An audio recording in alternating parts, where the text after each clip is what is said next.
سامعین، اس وقت ہم مولانا مفتی محمد شفیع صاحب کی خدمت میں حاضر ہیں۔ مولانا مفتی محمد شفیع صاحب دارالعلوم کے بانی ہیں اور یہ کسی تعارف کے محتاج نہیں ہیں، بہت بزرگ شخصیت ہیں، عالم دین ہیں، دارالعلوم دیوبند کے فارغ التحصیل ہیں۔ وہیں آپ پیدا ہوئے۔ شیخ الہند مولانا محمد الحسن صاحب، علامہ انور شاہ صاحب کشمیری، پاکستان کے مشہور عالم علامہ شبیر احمد عثمانی صاحب مرحوم، ان کے آپ شاگرد ہیں۔ دارالعلوم دیوبند میں فارغ التحصیل ہونے کے بعد وہیں استاد کی حیثیت سے بھی کام کر چکے ہیں۔ آپ تحریک پاکستان میں پیش رہے ہیں۔ آج ہم مفتی صاحب کی خدمت میں حاضر ہیں تاکہ ان کی ملی، قومی اور دینی خدمات کے بارے میں ہم کچھ معلومات حاصل کر سکیں۔ تو مفتی محمد شفیع صاحب، اگر آپ اجازت دیں تو ہم آپ سے کچھ سوالات کریں۔ بہتر ہے، جو سوال آپ کرنے والے ہیں کر لیں، لیکن میں اپنی شخصیت اور اپنے حالات کو جتنا جانتا ہوں اس کے پیش نظر تو میرا جواب وہ ہے جو میں نے ایک شعر میں بہت عرصہ پہلے کہا ہے، وہ یہ ہے: بگذر زمن کہ حال تزارم ندیدہ بے، بگزار حال من کہ ہمیں نہ شنیدہ بے۔ مجھے صاحب یہ شعر تو واقعی مخوب ہے، لیکن میں آپ سے یہ جسارت کروں گا کہ آپ مجھے کچھ اپنی شروع کی جو تعلیم ہے، ابتدائی تعلیم، اس پر کچھ آپ روشنی ڈالیں۔ کب سے آپ نے تعلیم شروع کی اور کہاں کہاں اور کن کن اداروں میں آپ نے اپنی تعلیم حاصل کی؟ حکم کی تعمیر کرتا ہوں۔ صورتحال یہ ہے کہ میں ایک ناکارہ انسان ہوں، کسی قسم کا کوئی کمال نہیں رکھتا، مگر اللہ جل شانہ کی نعمتیں مجھ پر بے شمار ہوئی۔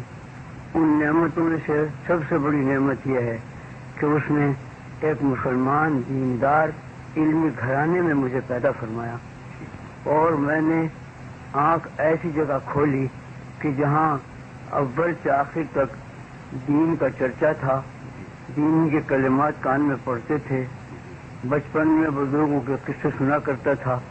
میں نے اپنے بچپن کا کھیل بھی دارالعلوم دیوبند کے احاطے میں کھیلا ہے کہ جہاں ہر طرف آتے جاتے اللہ کے اولیاء پر نظریں پڑتی تھی۔ یہ میرا بچپن تھا، اور چونکہ میرے والد ماجد دارالعلوم کے مدرس تھے تو انہی کی خدمت میں بیٹھا کرتا تھا بچپن کا وقت گزارنے کے لیے۔ اس کے بعد دارالعلوم دیوبندی میں حافظ عبدالعظیم صاحب ایک بزرگ حافظ تھے، حفظ قرآن کے استاد تھے، ان سے میں نے تعلیم حاصل کرنی شروع کی۔ اور مجھے یاد ہے کہ میرے والد ماجد کے پاس ایک خط آیا تھا حضرت گنگوئی رحمۃ اللہ علیہ کا، جس میں حضرت گنگوئی رحمۃ اللہ علیہ نے میرے بارے میں یہ لکھا تھا کہ تولد فرزند سے مسرت ہوئی، نام اس کا محمد شفیع رکھنا۔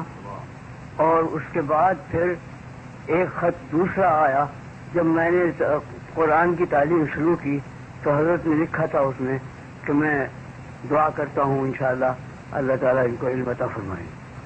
میرے تعلیم کی بنیاد یہاں سے شروع ہوئی، حضرت گنگوئی رحمۃ اللہ علیہ کی دعا اور حضرت حافظ عبدالعظیم صاحب کی خدمت میں رہنے کا اتفاق ہوا۔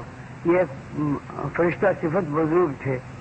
تھوڑے دنوں کے بعد ان کی وفات ہو گئی تو دوسرے اساتذہ کے میں سپرد کیا گیا، اور بالآخر قرآن مجید کی تعلیم سے فارغ ہو کر میں پھر اپنے والد ماجد سے فارسی ریاضی کی تعلیم میں مشغول ہو گیا، اور انہی کی خدمت میں رہتے ہوئے درجہ فارسی کی تعلیم کے زمانے میں میں نے ابتدائی عربی کتابیں بھی اپنے والد ماجد سے ہی پڑھی۔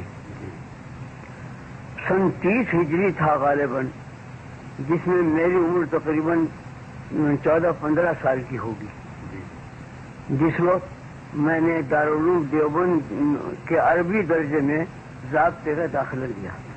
تو یہ زمانہ وہ تھا کہ جس وقت حضرت شیخ الہند مولانا محمد الحسن صاحب قدس اللہ سرہ دارالعلوم میں درس بخاری دیا کرتے تھے۔ میں اس باقاعدہ تو ان سے درس حاصل کرنے کے قابل نہیں تھا، بچپن کی ابتدائی میری تعلیم تھی، لیکن یہ معمول تھا تمام مدرسے کا کہ حضرت شیخ الہند رحمۃ اللہ علیہ جو بخاری شریف شروع کراتے تو سب مجمع جمع ہو جاتا تھا اور ختم کرانے پر بھی سو جمع ہوتے تھے۔ اس طرح سے بخاری شریف کی ابتدائی اور آخری حدیثیں میں نے حضرت شیخ الہند رحمۃ اللہ علیہ سے گویا بار بار پڑھی ہیں، ان کی میں شرکت کی ہے۔ اس سے زائد کوئی حضرت شیخ الہند رحمۃ اللہ علیہ سے پڑھنے کا اتفاق نہیں ہوا۔ البتہ بزرگوں کی صحبت چونکہ بچپن سے ملی تھی تو مجھے کبھی بچوں کے عام کھیلوں سے دلچسپی نہیں ہوئی۔ جب مجھے کوئی وقت ملتا میں حضرت شیخ الہند رحمۃ اللہ علیہ کی خدمت میں حاضر ہوا کرتا تھا۔ میرا بچپن کا فارغ وقت اسی میں گزرتا تھا۔ حضرت شیخ الہند رحمۃ اللہ علیہ بھی مجھ پر خاص عنایت فرمایا کرتے تھے۔ یہ وہ زمانہ تھا کہ جب خلافت عثمانی کے سقوط کا زمانہ گویا قریب تھا اور دول یورپ نے متفقہ حملہ اسلامی خلافت پر کیا تھا۔ اس زمانے میں میں نے یہ محسوس کیا کہ حضرت شیخ الہند رحمۃ اللہ علیہ بہت بے چین رہتے تھے اور اپنے علمی اور درس تدریس کے شغل میں بھی کچھ کمی آئی، بیشتر اخبارات پڑھتے رہتے تھے اور اسی طرح کی گفتگو ہوتی تھی۔ میرا بچپن تھا، میں زیادہ واقف نہیں تھا، لیکن میں یہ دیکھا کرتا تھا کہ حضرت شیخ الہند رحمۃ اللہ علیہ کسی خاص مہم میں لگے ہوئے ہیں اور اس سے زائد کے سمجھنے کی صلاحیت بھی نہیں تھی۔ لیکن حضرت شیخ الہند رحمۃ اللہ علیہ کچھ عرصے کے بعد پھر انہوں نے یہاں ہم سب سے یہ کہہ کر عزم سفر کیا تھا کہ میں حج کے لیے جا رہا ہوں۔ عام اعلان یہی تھا۔ ہم اس وقت رو رہے تھے کہ ہمارے حضرت اب حج کے لیے جا رہے ہیں، ضعیفی کا وقت ہے، معلوم نہیں آگے کیا صورت ہونے والی ہے۔ اس سے زائد ہمیں کوئی خبر نہیں تھی۔ اس کے بعد ہم نے سنا کہ وہ مکہ معظمہ میں انگریزوں نے ان کو گرفتار کیا، وہ گرفتار کر کے مالٹا جیل میں بھیجا۔ 4 سال حضرت رحمۃ اللہ علیہ نے مالٹا جیل میں گزارے۔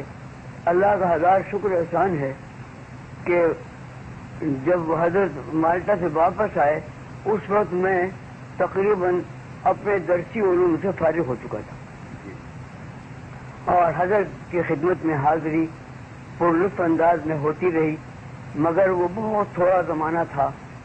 واپسی کے بعد بیماریوں میں زیادہ وقت بیماریوں میں گزرا، کچھ سفروں میں گزرا، لیکن بیماریوں کے ساتھ ہی ضعف اور کمزوری انتہا کی تھی۔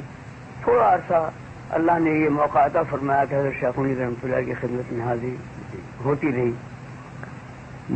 باقاعدہ میری تعلیم دیوبند کے دوسرے اساتذہ سے ہوئی، جن میں سب سے بڑے صدر مدرس اس زمانے میں حضرت مولانا علامہ انور شاہ کشمیری رحمۃ اللہ علیہ، مولانا سید اصغر حسین صاحب رحمۃ اللہ علیہ، مولانا مفتی عزیز الرحمان صاحب رحمۃ اللہ علیہ، مولانا اعزاز علی صاحب، مولانا محمد ابراہیم صاحب، مولانا رسول خان صاحب، یہ میرے استاد ہیں کہ جن سے میری مسلسل تعلیم ہوئی۔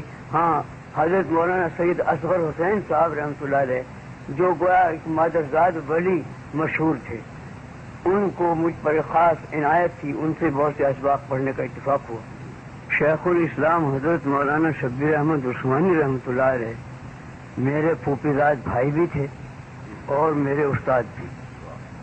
ان سے بہت سی کتابیں پڑھنے کا اتفاق بھی ہوا اور پھر جب تحریک پاکستان میں انہوں نے حصہ لیا تو ان کی شرکت میں بہت سے سفر کرنے کا بھی اتفاق ہوا اور کام کرنے کا بھی۔ اللہ تعالیٰ نے ان بزرگوں کی عنایت کے ساتھ میری تعلیم پوری فرمائی اور سن 1336 ہجری میں میں نے تمام اپنے علوم و فنون سے فراغت حاصل کر کے خود دارالعلوم ہی میں مجھے کچھ ابتدائی اسباق پڑھانے کے لیے دے دیے گئے۔ سن 1336 ہجری سے مسلسل میں تعلیم کا کام دارالعلوم دیوبند میں کرتا گیا۔ اپنے اساتذہ کی آغوش میں رہ کر ہی درس تدریس کا کام انجام دیا۔ اسی عرصے میں حضرت استاد مولانا مفتی عزیز الرحمان صاحب رحمۃ اللہ علیہ کا انتقال ہوا، تو دارالعلوم کا دارالفتہ مسجد افتاح سے خالی ہوا۔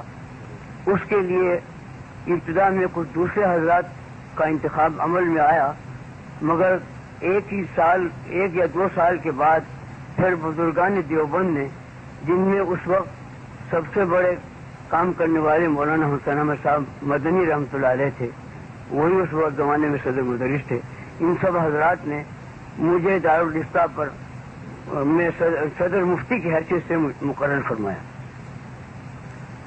سن 1349 سے خدمت افتاح میں مشغول ہوا، اور اس کے ساتھ ہی ساتھ حدیث کی کتاب ابو داؤد میرے سپرد تھی، وہ میں پڑھاتا رہا۔ یہ زمانہ کافی گزرا جس میں زیادہ تر خدمت فتویٰ کی میرے سپرد تھی، اور تقریبی انداز سے مجھے اتنا یاد ہے کہ تقریباً 40,000 فتوے میرے قلم سے لکھے گئے جو دارالعلوم کے رجسٹروں میں محفوظ ہیں، اور سنن ابی داؤد ہر سال پڑھاتا گیا۔ ایک زمانہ دراز اسی انداز میں گزرا۔ اس کے بعد پھر تحریک پاکستان شروع ہوئی، اور اتفاق سے دارالعلوم دیوبند میں سیاسی نظریات ٹکرائے۔ بعض حضرات کانگریسی سیاست کے حامی تھے، میں اور مولانا شبیر احمد صاحب عثمانی رحمۃ اللہ علیہ اور دوسرے چند بزرگ حضرت مولانا حکیم علومت تھانوی رحمۃ اللہ علیہ کے اتباع میں، ان کی مائیت میں مسلم لیگ کی حمایت اور پاکستان کی حمایت میں تھے، اور یہ دو سیاستیں جب دارالعلوم میں ٹکرائیں تو انجام کار اسی وجہ سے ہم نے دارالعلوم کو چھوڑنا پسند کیا۔ دارالعلوم سے مستعفی ہو کر ہم مستقل طور پر پاکستان کے مسائل کے لیے لگ گئے، اور ہندوستان کے مدراس سے لے کر کراچی تک مسلسل دورے کیے، مختلف شہروں میں جلسے جلوس ہوتے رہے۔ آخر میں ریفرنڈم میں، سرحد کے ریفرنڈم میں مولانا شبیر احمد عثمانی رحمۃ اللہ علیہ کی مائیت میں اس کے 6 ضلعوں کا تفصیلی دورہ کیا، اور بالآخر پاکستان اللہ تعالیٰ نے بنا دیا۔ تو حضرت مولانا شبیر احمد صاحب رحمۃ اللہ علیہ پاکستان بننے کی تاریخی میں اسی رات میں یہاں پہنچ گئے تھے، میں اس وقت دیوبند رہ گیا، اور بستر میرا اسی وقت سے بندھا رہا اس خیال سے کہ میں بھی پاکستان پہنچوں، مگر پاکستان بننے کے ساتھ ساتھ ہی جو خوریزی مشرقی پنجاب میں شروع ہوئی اور راستے بند ہوئے، ان کی وجہ سے آنا جانا مشکل ہو گیا۔ 8 مہینے کے بعد حضرت مولانا شبیر احمد صاحب عثمانی رحمۃ اللہ علیہ کی طلب پر پھر میں پاکستان حاضر ہوا، اور اس وقت پیش نظر یہ تھا کہ اسلامی دستور کا ایک خاکہ ہم مرتب کریں، جس کے لیے ہندوستان سے مجھے اور مولانا سید سلیمان صاحب ندوی رحمۃ اللہ علیہ کو، اور ڈاکٹر حمید اللہ صاحب حیدرآبادی کو، مولانا مناظر احسن گیلانی کو بلایا گیا تھا۔ ان میں مولانا مناظر احسن گیلانی رحمۃ اللہ علیہ، ڈاکٹر حمید اللہ رحمۃ اللہ اور پر پہنچ گئے، سید سلیمان صاحب رحمۃ اللہ علیہ کچھ بعد میں پہنچے، اور بہرحال ہم نے مل کر ایک خاکہ مرتب کیا تھا دستور کا، جس کو ضابطے میں پیش کرنے کا موقع نہیں آیا، یہاں تک کہ غالباً اگست 1949 میں جہاں دستور ساز اسمبلی قائم ہوئی، اور اس کے ساتھ اس میں ایک تعلیمات اسلام بورڈ کے نام سے ایک بورڈ قائم ہوا، اس کے لیے حضرت مولانا عثمانی رحمۃ اللہ علیہ کو رجال کار کی انتخاب کو اختیار دیا گیا، انہوں نے میرا نام بھی تجویز فرمایا اور بھی انہی حضرات کا جو جن کا پہلے ابھی ذکر کیا ہے نام تجویز کیا، اور ان میں سے اکثر حضرات تشریف لیا ہے۔ انہوں نے 4 سال کی مسلسل کوشش میں ایک دستوری خاکہ مرتب کیا جو اسمبلی کے ارکان کو دے دیا گیا۔ اس دستوری خاکے کا ابتدائی حصہ جو قرارداد مقاصد کے نام اور عنوان سے مشہور ہے، اس کو شیخ الاسلام مولانا شبیر احمد صاحب عثمانی رحمۃ اللہ علیہ نے خود پیش فرمایا تھا۔ وہ حصہ ہی بنیاد دستور کی تھی، اس کو تو وہ اتفاق اسمبلی نے منظور کر لیا اور آج تک ہر دستور میں وہ شامل رہا۔ لیکن باقی رپورٹ ہماری وہ کچھ لیاقت علی صاحب مرحوم کی وفات کے بعد وہ کچھ ایسے سیاسی چکر میں پڑ گئی کہ انجام اس کا یہ کہ ہمیں معلوم نہیں ہوا، نہ اس کی کہیں اشاعت ہوئی، نہ اس پر کتنا کچھ عمل کا انداز معلوم ہوا۔ بہرحال اس کے متعلق ہمیں کچھ زیادہ معلومات نہیں کہاں گئی، کیا صورت ہوئی۔ بہرحال ہم نے ابتدا میں پاکستان آ کر ایک مقصد تو یہ بنایا تھا کہ یہاں اسلامی دستور، اسلامی قانون رائج ہو، اس کے لیے کوشش جاری رہی اور اپنی مقدور بھر کوشش کرتے رہے۔ دوسرا کام پیش نظر یہ تھا کہ یہاں سیاسی اعتبار سے جو جماعتیں کام کر رہی ہیں، جمعیت علماء اسلام کے نام سے ایک جمعیت پاکستان بننے سے پہلے بنائی گئی تھی ہندوستان میں، جس کے صدر مولانا شبیر احمد عثمانی رحمۃ اللہ علیہ تھے، اور وہ پاکستان بنانے میں بہت پیش رہی اور بحمداللہ اس کی مساعی کامیاب ہوئی۔ ایک مقصد یہ بھی تھا کہ یہ جماعت کسی طرح قائم رہے اور آئندہ پاکستان کے بنانے میں اور پاکستان کی تعمیر میں وہ کام کرے۔ اس کے لیے بھی ایک زمانہ تک کچھ محنتیں اٹھائی گئی، لیکن حقیقت یہ ہے کہ وہ کامیاب نہ ہوئی۔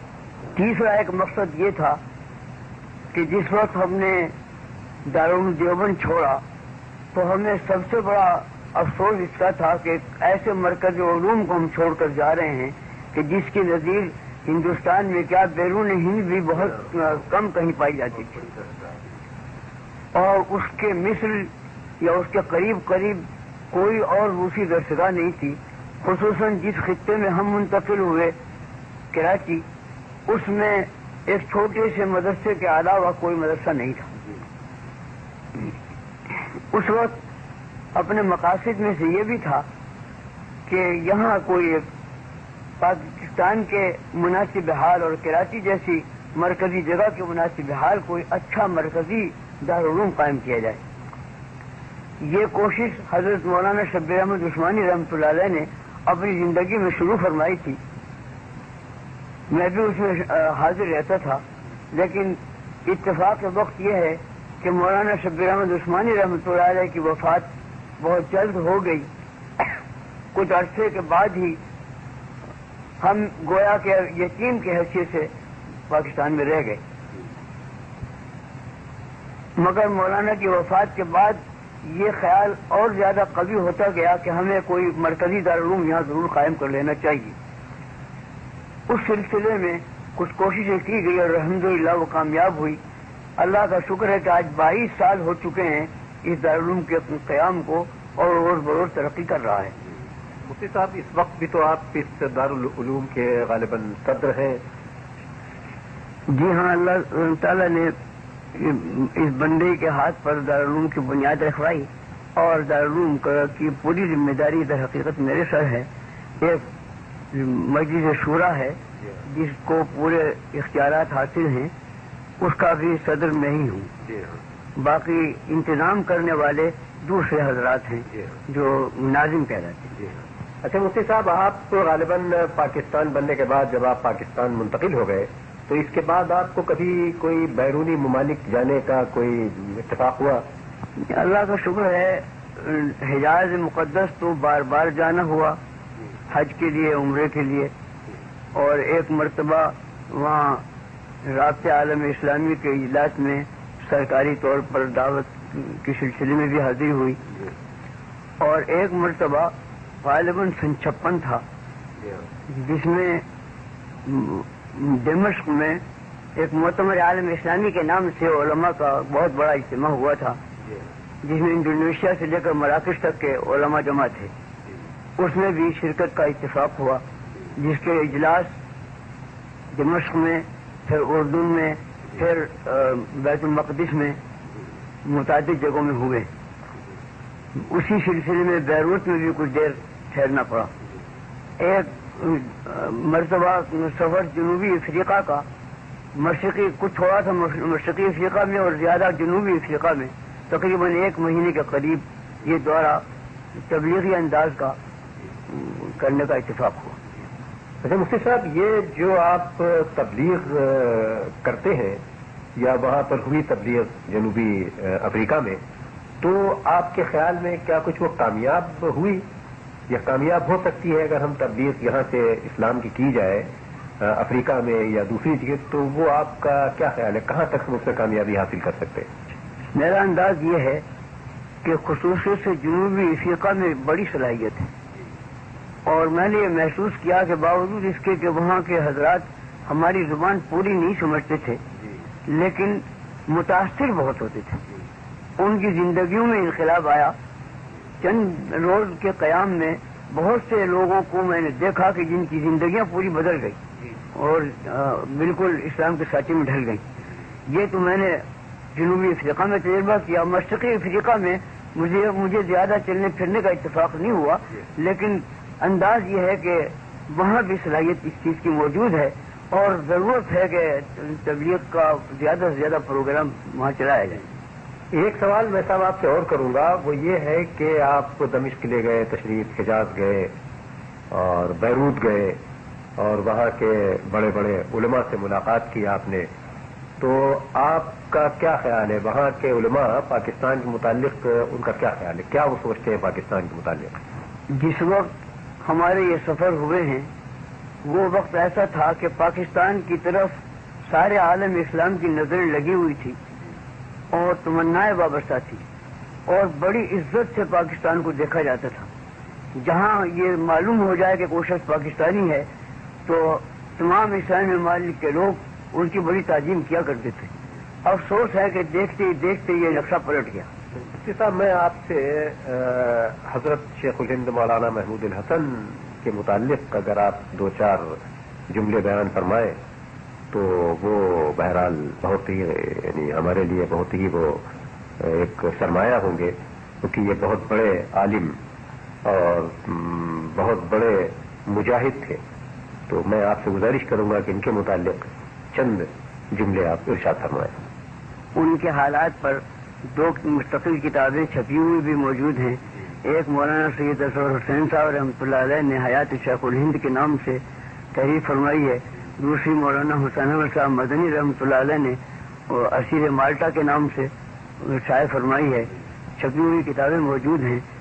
میں اس زمانے میں چونکہ بالکل ابتدائی عمر میں تھا، کچھ زیادہ سمجھنے کے بھی قابل نہیں تھا کہ حضرت شیخ الہند رحمۃ اللہ علیہ کے مسائل کو میں سمجھ سکتا۔ البتہ جیسے آپ نے فرمایا مجاہد، اس کا ایک واقعہ اس وقت یاد آ گیا۔ میں چونکہ چھوٹا بچہ سا تھا اس لیے مجھے روک ٹوک نہیں تھی۔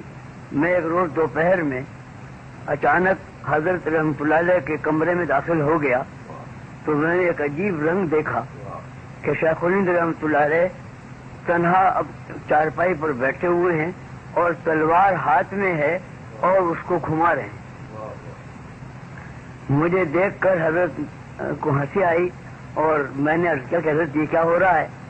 فرمایا کہ بھائی آج یہ تلوار پرانی رکھی ہوئی تھی، اس کو مانج کر لائے تھے، صاف کر کے لائے تھے، تو میں نے دیکھا ذرا چلا کر تو دیکھوں، اور اس میں تو بڑی شوقت معلوم ہوتی ہے۔ جب اس کو ہاتھ میں لیتا ہوں تو ایک خاص جذبہ پیدا ہوتا ہے۔ یہ میں نے عالم دیکھا تنہائی میں بیٹھے ہوئے تلوار ہلا رہے ہیں۔ یہ سب وہ زمانہ تھا کہ جب شیخ الہند رحمۃ اللہ علیہ پر جذبہ جہاد کا غالب ہو چکا تھا، اور وہ یہ چاہتے تھے کہ انگریزی اقتدار کو مٹا کر یہاں اسلامی مملکت قائم کی جائے۔ اس سلسلے میں انہوں نے کابل سے لے کر ترکی تک سطح ہموار کر لی تھی. خفیہ ان کے آدمی نمائندے کام کرنے والے ترکی میں پہنچے ہوئے تھے, کابل میں پہنچے ہوئے تھے اور سطح پوری ہموار کر لی تھی.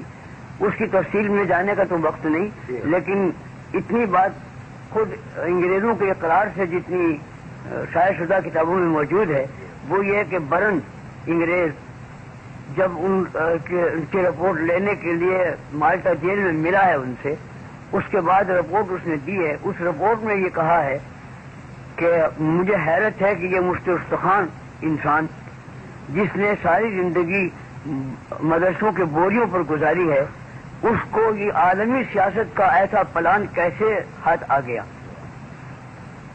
اور یہ یقین ہے کہ اگر ہمیں ان کی سازش کا علم ابھی نہ ہو جاتا تو ہندوستان ہمارے ہاتھ سے نکل گیا ہوتا.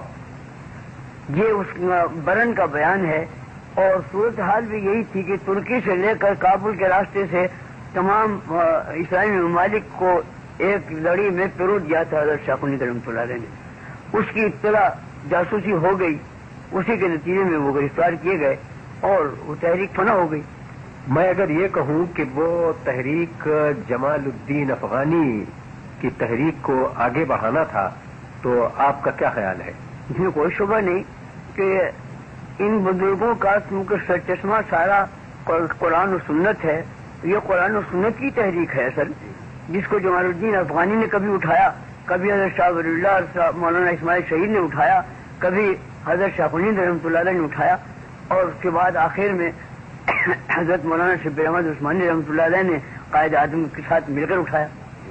مفتی صاحب, آخری سوال میں آپ سے کرتا ہوں, وہ آپ کی تصانیف سے متعلق ہے, تو کیا آپ ہمیں بتائیں گے, کچھ اس پر روشنی ڈالیں گے اپنی تصانیف کے متعلق؟ جی ہاں, میں شروع سے جن اساتذہ کی آغوش میں پلا ہوں ان کو میں نے دیکھا کہ وہ صرف درس تدریس ہی نہیں بلکہ کچھ تصانیف کا سلسلہ بھی رکھتے تھے.